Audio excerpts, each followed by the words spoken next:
반갑습니다. 성도 여러분. 오늘 말씀은 사무엘하 14장 4절부터 17절까지의 말씀입니다. 드고와 여인이 왕께 아릴 때 얼굴을 땅에 대고 엎드려 이르되 왕이여 도우소서 하니 왕이 그에게 이르되 무슨 일이냐 하니라. 대답하되 나는 진정으로 과부니이다. 남편은 죽고 이 여종에게 아들 둘이 있더니 그들이 들에서 싸우나 그들을 말리는 사람이 아무도 없으므로 한 아이가 다른 아이를 쳐 죽인지라. 요압이 시킨 대로 이 여인이 다윗 왕 앞에 가가지고 이제 말을 하기 시작했습니다. 자기는 과부인데 아들 둘이 들에서 싸우다가 큰 아들이 이 작은 아들을 죽였다는 것입니다. 그래서 그 주변 사람들이 사람을 죽인 죄인이니까 그 형을 또 죽여야 된다는 것입니다. 그러면 어떻게 됩니까? 이 여인은 아들 둘을 다 잃게 됩니다.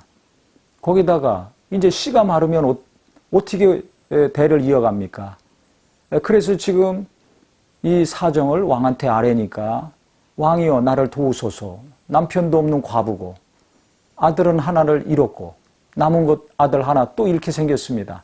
이 딱한 처지죠.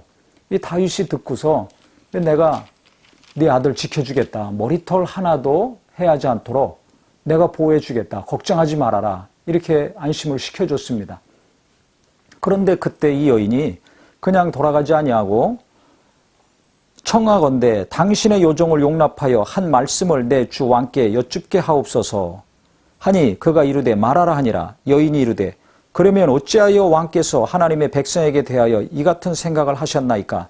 이 말씀을 하심으로 왕께서 죄 있는 사람같이 되심은 그 내쫓긴 자를 왕께서 집으로 돌아오게 하지 아니하심이니이다. 즉 이제 본론을 이야기하는 겁니다. 담대한 여인이죠. 다윗이 지금 갖고 있는 문제를 정확하게 찔렀습니다. 지금 압살롬이 암논을 죽여가지고 3년 동안이나 남의 나라 땅에 가 있는데 왜 그 아들 그냥 내버려 두고 있습니까? 지금 이 이야기를 자기 사정에 빗대어서 언급을 한 것입니다. 그럼 압살롬이 죄인이기 때문에 그 죄값을 치루어서 죽어야 됩니까? 그를 죄인으로 여기기 때문에 왕이 지금 압살롬을 만나지 않고 방치하고 있는 겁니까? 이 이야기죠. 당신은 지금 내 큰아들 살려주겠다고 보호해주겠다고 했으면 그러면 압살롬도 살리고 다시 이 땅으로 인도해야 되지 않습니까? 이 이야기를 하는 것입니다. 오늘 이 성경 말씀을 보면서 이 여인이 지혜로울 뿐만 아니라 대단히 담대한 사람이라는 것을 알 수가 있습니다. 따질 것은 분명히 따지면서 정확하게 말을 했습니다. 다윗이 지금 갖고 있는 가장 약점, 아픈 데를 푹 찔렀습니다. 계속 다윗을 높이면서 그 다음에 존중하면서 최고로 신하로서의 도리를 다 하면서 그가 할 말을 정확하게 했습니다. 결국 이 여인 때문에 다윗의 마음이 움직여서 나중에 압살롬을 부르게 됩니다. 그래서 오늘 이 말씀을 잘 자세히 보면 지혜로운 말과 함께 담대함이 필요하구나. 눈치 보고 우물쭈물거리고 머뭇머뭇거린다면 일이 해결이 되겠습니까? 해결이 안 됩니다.